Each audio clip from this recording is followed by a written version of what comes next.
오늘 하나님 말씀을 함께 보겠습니다.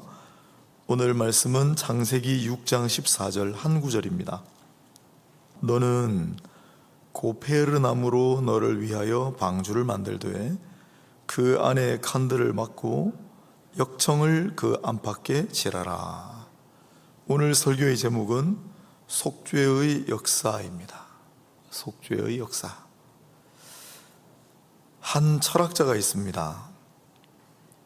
이름이 르네 지라르라고 하는 프랑스 사람인데, 이분은 철학계에서도 신학계에서도 배척을 당했습니다. 왜냐하면 인류 역사는 희생양이라는 시스템을 통해 이어져 왔고, 그 희생양의 절정이 바로 예수다라고 주장했기 때문입니다. 한쪽에서는 그게 철학자가 할 소리냐 비판을 받았고, 저쪽에서는 당신은 신학자도 아닌데 무슨 예수냐 그럽니다. 우리 한국에도 이 지라르를 전공한 분이 생겼는데, 제가 처음에 이분 이야기를 듣고 좀 걱정을 했습니다. 귀하게 공부를 해서 박사를 받아왔는데 어디서 받아줄까? 역시 어느 쪽에서도 안 받아주셔가지고 자리를 못 잡고 있다는 얘기를 전해 들었습니다. 이 르네 지라르라고 하는 철학자가 쓴 책이 바로 이 책입니다. 희생양. 멀리 잘 안 보이시겠지만 어린 양 그림 보이시죠? 예전에 한번 제가 화면으로 소개를 한 그림이라 따로 제가 준비는 안 했습니다. 이 희생양, 하나님의 어린 양이라는 그림인데, 예전에 한번 소개했는데 1635년에 스페인 출신 프란치스코 드 수르바란, 우리는 수르바란이라고 하는데 주르바란이라고 읽어야 정확하겠지만, 이런 화가가 그린 하나님의 어린 양, 이것도 아그누스 데이라고 우리가 보통 많이 이제 발음을 하는데 정확한 발음은 아니지만 읽는 대로 하면 아그누스 데이, 하나님의 어린 양이라는 유명한 작품입니다. 이걸 표제 그림에다가 달았어요. 희생양. 왜 양이 희생되었습니까? 왜 이 어린 양이 희생되어야 되죠? 누군가를 대신해서 죽임을 당해야 했기 때문입니다. 그 누군가의 무엇을 위해? 죄를 대신해서. 이것을 우리는 속죄라고 부릅니다. 이 르네 지라르라고 하는 프랑스 사상가는 인류의 사회와 역사는 바로 이 속죄양, 희생양의 메커니즘으로 이어져 왔다. 절정이 예수 그리스도다라는 바람에 철학계에서도 따돌림 당하고 신학계에서도 따돌림 당하는 인물이 되었지만, 그래도 사실입니다. 이 속죄양의 역사를 다루고 있는 책이 바로 성경이기 때문입니다. 그래서 오늘은 성경이 어떻게 이 속죄의 역사를 다루고 있는지를 쭉 한번 보겠습니다. 물론 아담과 하와를 위하여 가죽옷을 지어 입혔다부터 해야 되지만, 그러나 이 속죄라는 말이 처음으로 등장하는 본문이 오늘 창세기 6장 14절이기 때문에 창세기 6장 14절부터 속죄의 역사를 다루도록 합니다. 창세기 6장은 무척 중요한 장입니다. 창세기는 성경의 제일 첫 번째 책 아닙니까? 그래서 성경 전체를 관통하는 아주 중요한 개념들이 잔뜩 나옵니다.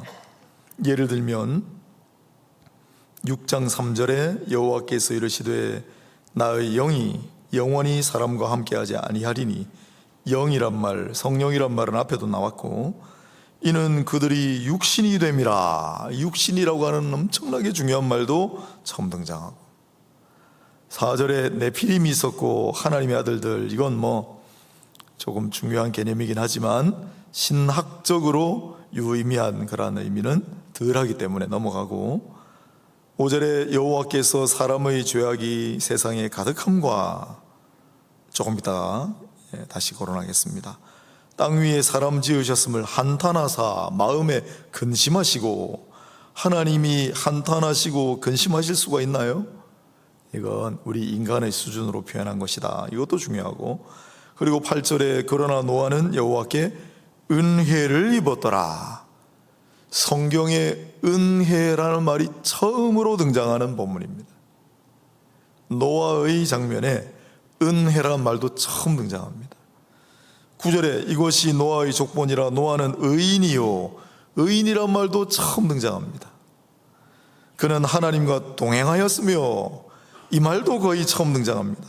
11절에 온 땅이 하나님 앞에 부패하여, 부패했다라는 말도 처음 등장합니다.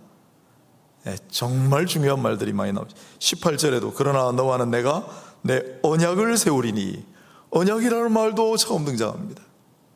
그러니 신학적으로 이 창세기 6장이 얼마나 중요한지는 말로 다 알 수가 없고, 글을 쓴다면 정말 두꺼운 분량의 내용이 담겨야 하는 그런 본문인데, 그 중에 14절 고페르나무, 고페르란 말을 함께 묵상합니다. 이것도 굉장히 중요한 단어입니다. 왜냐하면 이 말이 바로 속죄라는 말이기 때문이에요. 고페르나무로 너를 위하여 방주를 만들되, 우리는 노아의 방주를 잘 알고 있습니다. 홍수가 나고 하나님께서 노아로 하여금 방주를 만들게 하셔서 남은 자들을 구원하셨습니다. 그런데 노아는 그 방주를 뭘로 만들었을까요? 나무로 만들었죠. 그리고 무슨 나무로 만들었을까요? 예전에는 이게 뭐라고 되어 있는지 잊어먹었습니다. 저도 이것만 계속 보다 보니까. 근데 번역이 어떻게 해도 잘 안 되는 번역이고, 그래서 그냥 원어를 그냥 써버렸잖아요. 개정할 때. 고페르나무다. 고페르나무. 고페르나무가 무슨 나무인지 우리는 잘 모릅니다. 아마 성경식물원이나 현지에 가면 이 나무가 바로 성경에 나오는 고페르나무입니다라고 가르쳐 줄지도 모르겠지만은, 설령 가르쳐 준다 한들 소나무나 참나무나 버드나무나 이런 데 익숙한, 오동나무나 이런 데 익숙한 우리로서는 그걸 봐도 별로 실감이 나지 않는 그런 나무겠지요, 고페르나무. 그런데 이 고페르나무, 그 나무 자체보다도 더 중요한 것은 바로 이 고페르라는 말의 뜻입니다. 고페르. 이 고페르라는 말의 뜻은 바로 덥다입니다. 뭐라고요? 덥다. 덥다. 이게 중요하기 때문에 똑같은 단어를 한 번 더 썼습니다. 14절에.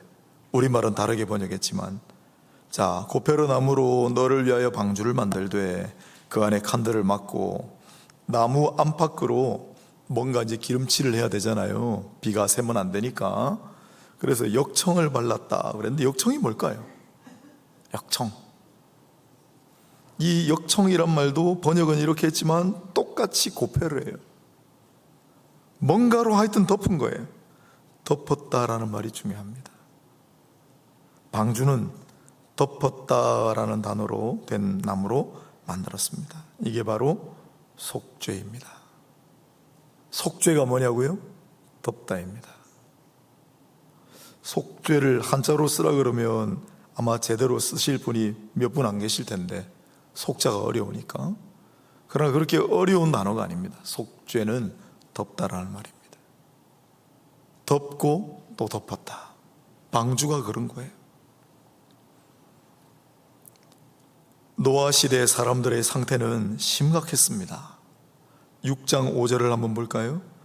여호와께서 사람의 죄악이 세상에 가득함과, 너무 편안하게 이번에 번역을 해서 그 심각성이 조금 떨어지는 느낌이 있는데, 예전에는 죄악이 관영하여 일어났어요. 사실은 가득하다라는 간단한 단어이긴 하지만 예전에 그 번역이 훨씬 더 심각성, 진지함을 우리에게 자극한다는 의미에서는 나은 것 같아요. 죄악이 관영하였다.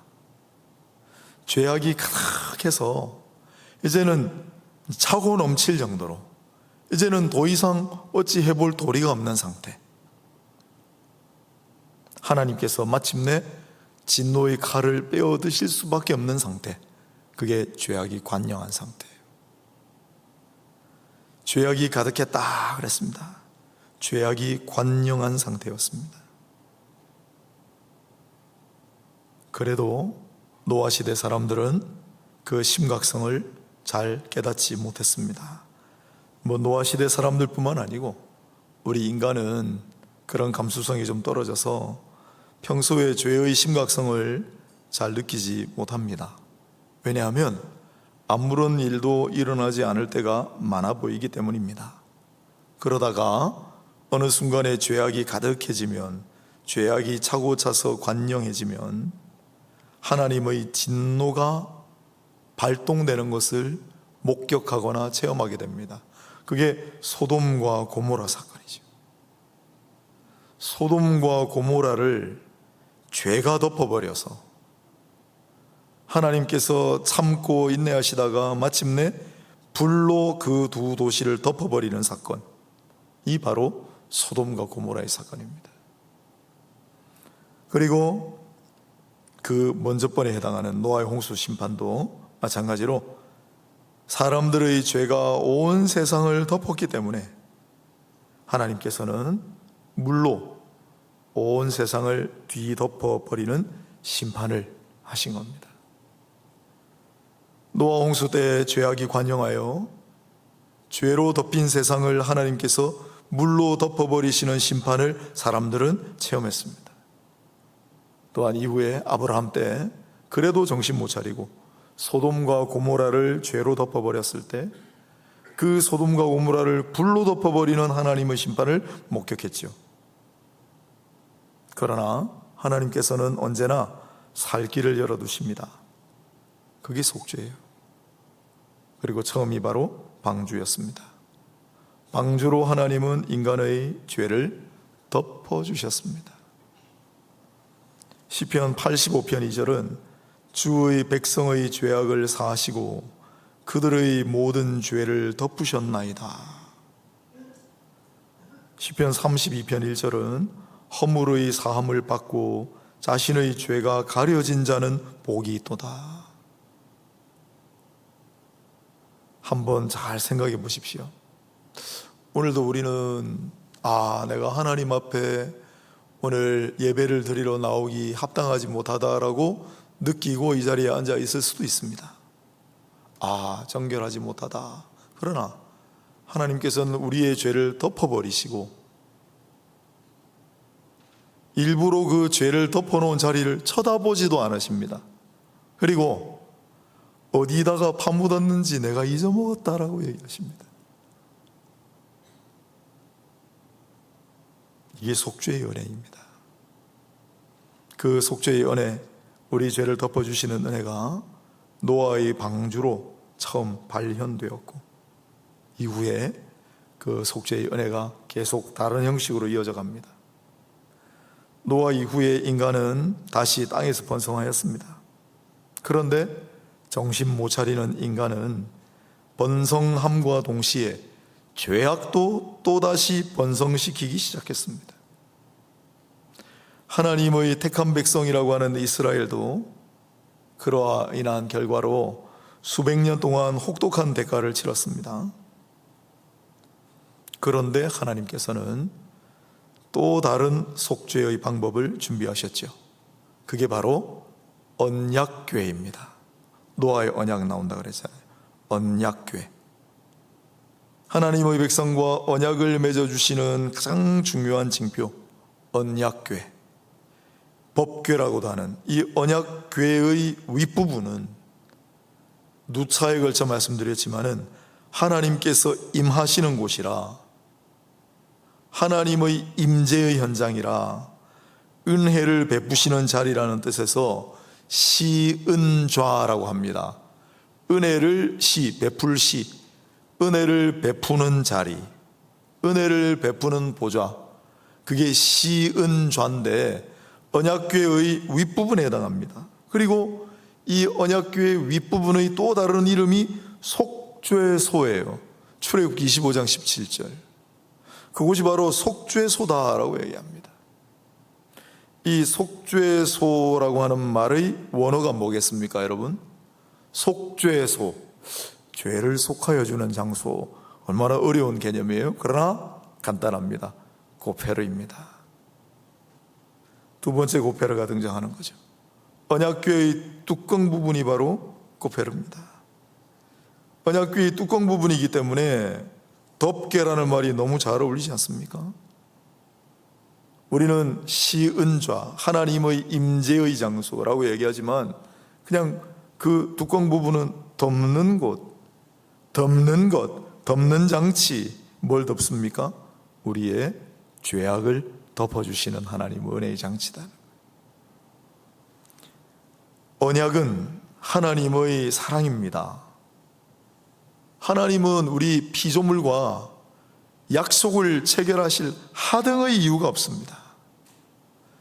우리 피조물과 하나님이 언약을 체결하시면 하실수록 하나님 손해예요. 왜? 하나님은 변개치 아니하시고 잊어버리는 법도 없이 하나님은 약속하시면 반드시 지키시는데 인간은 절대 지키지 않습니다. 툭 하면 약속을 저버립니다.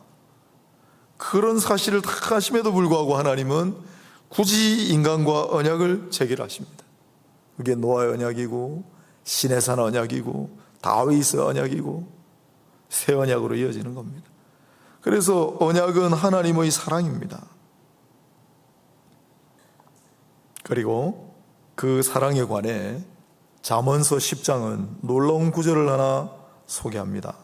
잠언서 10장 12절인데 여러분 잠언하면 아마 교훈의 말씀, 말에 관한 이야기, 세 겹줄은 끊어지지 아니하니라, 지혜 이런 것만 생각하시겠지만 잠언서 10장 12절에 미움은 다툼을 일으키거니와 사랑은 모든 죄를 덮느니라는 구절이 있습니다. 한번 같이 해볼까요? 사랑은 모든 죄를 덮느니라. 어디 나온다고요? 잠언서 10장 12절에 나옵니다. 너무나 당연하게도 베드로 사도가 외쳤던 유명한 문구는 바로 여기서 유래했죠. 베드로전서 4장 8절, 무엇보다도 뜨겁게 서로 사랑할지니 사랑은 허다한 죄를 덮느니라. 사랑은 허다한 죄를 덮느니라. 왜 속죄 소가 등장했습니까? 왜 방주가 등장했습니까? 왜 방주를 통하여 속죄 소를 통하여 우리의 죄를 자꾸 덮어주십니까? 사랑 때문이지요. 사랑은 허다한 죄를 덮느니라. 속죄의 이면에 있는 가장 고귀한 가치는 사랑입니다. 그래서 우리도 서로 사랑해야 합니다. 서로 덮어줄 줄 알아야 합니다. 참 내게 못되게 굴었던 누군가가 있다고 칩시다. 그 모든 죄악과 허물을 다 덮어줄 수 있는 우리 서로가 다 되기를 바랍니다. 용서하지 못할 잘못이 어디 있겠습니까? 도저히 용서받지 못해 보이는 그러한 잘못과 허물을 우리 주님께서 다 사하여 주셨잖아요. 그렇게 사함받은 자로서 무엇을 용서할 수 없다는 말입니까? 그리스도인은 이중의 특권을 가졌습니다. 하나는 죄를 사함받는 특권이고 또 하나는 죄를 사해 줄 수 있는 특권입니다. 이 놀라운 권리를 마음껏 사용하고 누리시는 모두가 되시기를 바랍니다. 나에게 잘못한 것은 내가 무한히 용서해 줄 수 있는 권리가 있다. 사회적인 공의는 다른 겁니다. 인류의 반인류적인 커다란 범죄를 저지른 자가 있다고 칩시다. 그 사람을 내가 무조건 다 죄를 덮어주겠습니다. 그 말은 아닙니다. 나에게 참 못되게 굴고 나에게 가해진 그 엄청난 수모, 핍박, 괴롭힘을 다 용서해 줄 수 있다는 뜻입니다. 주님이 용서해 주셨으니까. 속죄에는 이런 사랑과 용서의 원리가 담겨 있습니다. 하나님은 이처럼 백성들에게 언약을 맺어주시고 은혜와 사랑으로 죄를 덮어주심을 상징적으로 보여주셨습니다. 자, 방주가 있었죠. 언약궤가 있었죠. 아니 그러면 더 조심하고 살아야 할 텐데 예나 지금이나 인간들은 정신을 못 차릴 때가 많습니다. 모세가 산에서 하나님께 이런 은혜의 말씀을 받고 있을 때 그 잠깐을 못 참아서 이스라엘 백성들, 택함받았다고 하는 백성들, 건진받은 백성들, 출애굽 시켜주신 하나님께 어떻게 했습니까? 금송아지를 만들어서 미쳐 날뛰던 그 백성들을 생각해 보십시오. 근데 하나님은 그들을 꾸짖고 그들을 다 진노의 심판대에 세우지 않으시고 또다시, 물론 모세도 간청했지만 또다시 속죄장치를 하나 더 만들어 두셨습니다. 그것이 바로 제사입니다. 제물의 피를 통해 죄의 사함을 얻는 길을 열어주셨습니다. 그것도 고페르입니다. 레위기가 바로 그런 원리를 담은 책이죠.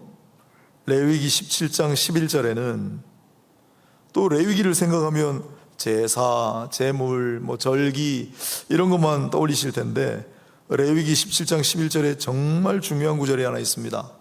피의 복음이라고 불리는 부분인데 한번 따라해 보실까요? 생명이 피에 있으므로 피가 죄를 속하느니라.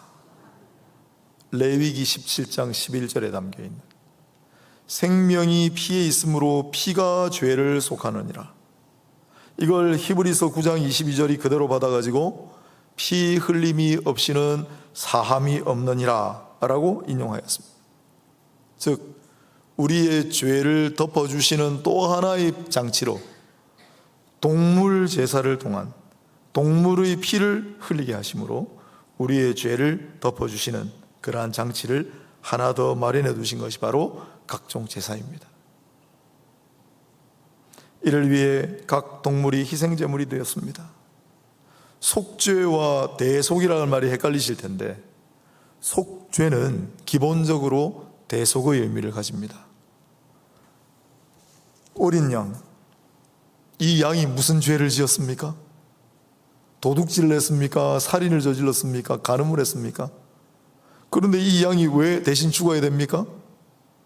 우리 죄를 위하여. 그래서 동물 제사도 그 본질상 대속입니다. 대신 피 흘리는 거예요. 대신 죽는 거예요. 이 동물 제사를 통해 우리의 죄를 덮어주시는 장치. 그래서 레위기 4장 20절을 보면 제사장이 수송아지로 회중을 위하여 속죄한 즉, 제사장이 수송아지로 회중을 위해서는, 회중 전체는 아주 많은 집합 개념이기 때문에 회중 전체의 죄를 속죄하려면 수송아지가 필요했어요. 수송아지로 속죄한 즉, 속죄하다라는 말이 무슨 뜻이라고요? 덮은 즉, 수송아지로 너희 죄를 덮어서 그들이 사함을 받으리라, 이렇게 되어 있는 거예요.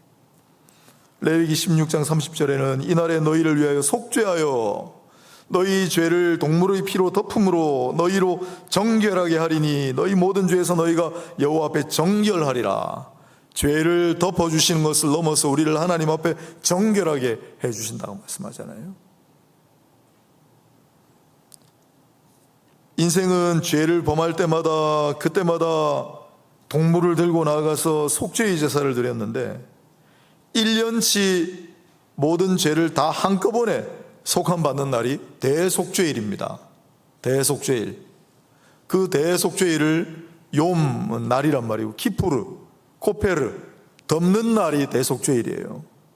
다 덮어주는 거예요. 동물의 피로. 피 흘림이 없이는 죄사함이 없느니라 했기 때문에. 그럼에도 불구하고 이 구약의 모든 덮는 장치는 속죄를 위한 완전한 방법이 될 수는 없었습니다. 하지만 이 구약의 모든 장치는 다 무언가 하나를 가리키고 있습니다. 그게 바로 완전한 속죄, 예수 그리스도를 통한 속죄입니다. 방주를 고페르 나무로 만들었다는 사실을 생각해 볼까요? 이 고페르 나무로 방주를 만들었다는 것은 진정한 속죄가 어떻게 이루어질지를 어렴풋하게 예언하고 있습니다. 고페르 나무로 방주를 만들었잖아요. 고페르 나무로 방주를 만들어서 죄를 덮어줬잖아요. 예수님은 나무 십자가에 달리심으로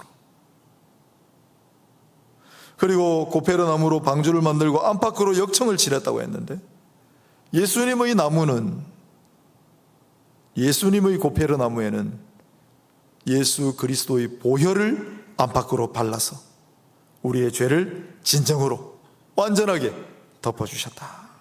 사실을 우리가 알게 됩니다. 어린 양을 다시 한번 생각해 봅시다. 히브리서를 비롯한 성경은 한결같이 예수를 유월절 어린 양이요 하나님의 어린 양이라고 부릅니다.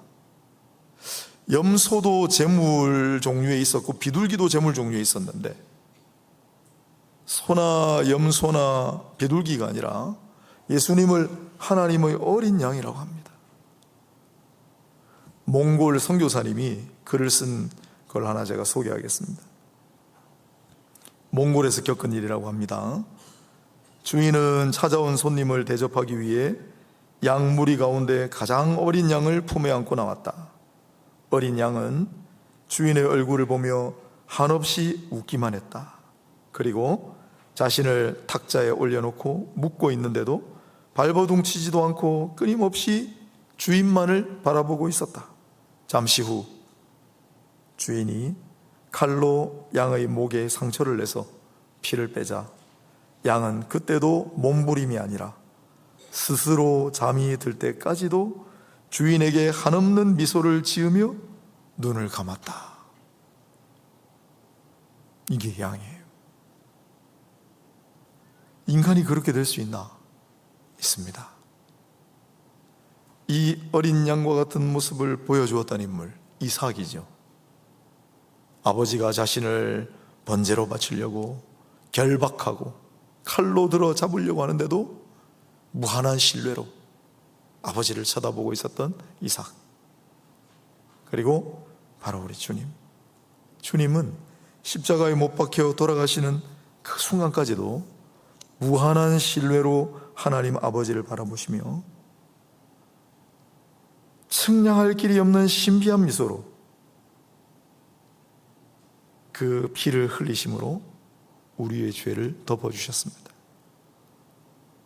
다 덮어주셨어요. 이 그림을 잘 보면 어린 양이 약간 졸린 듯 하면서 미소 짓는 표정입니다. 여러분 놀랍지 않습니까?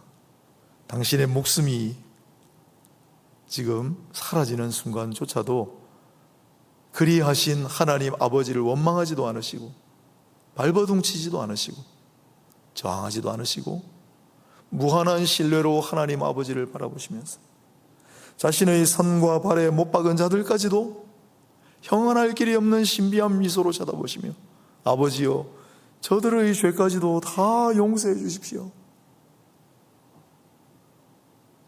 그리고 그 나무에 피를 쏟으심으로 안팎으로 피를 쏟으심으로 흘리심으로 우리의 모든 죄를 다 덮어주신 우리 주 예수 그리스도의 속죄하심을 기억하고 생각하고 감사하는 고난주간입니다. 이상이 성경에 나와 있는 간략한 속죄의 역사였습니다. 사랑하는 여러분, 하나님은 우리를 만드시고 우리가 이렇게 범죄하고 말 안 들을 줄 너무 잘 아셨어요. 그리고 심판하실 것을 예비하셨는데 그럼에도 불구하고 기회를 주시고 우리의 죄를 사하여 주시는 장치를 노아 홍수 때부터 또 모세의 법궤를 통해 동물 제사를 통해 아브라함이 이삭을 바치는 장면을 통해 오늘 간단하게 했지만 구약 성경 곳곳마다 전부 이 땅에 어린 양으로 오셔서 즐거이 감사하며 당신의 목숨을 우리를 위해 바치시 당신의 피를 기꺼이 우리 죄를 덮어주시기 위해 흘려주실 우리 주 예수 그리스도의 오심을 전부 예언하고 전부 암시하는 그러한 내용들입니다. 그리고 마침내 이 땅에 주님이 오셔서 우리의 죄를 덮으시는 거예요. 그들의 죄가 가리움을 받은 자는 복이 있도다. 우리의 죄를 덮어주시고 우리의 죄를 기억하지 아니시겠다는 하나님의 은혜를 깊이 묵상하시며 그것은 예수 그리스도의 피 흘리심으로 완성되었다는 사실을 잊지 마시고 그 은혜의 공로를 감사하며 지나는 고난주간이 될 수 있기를 바랍니다. 기도하겠습니다.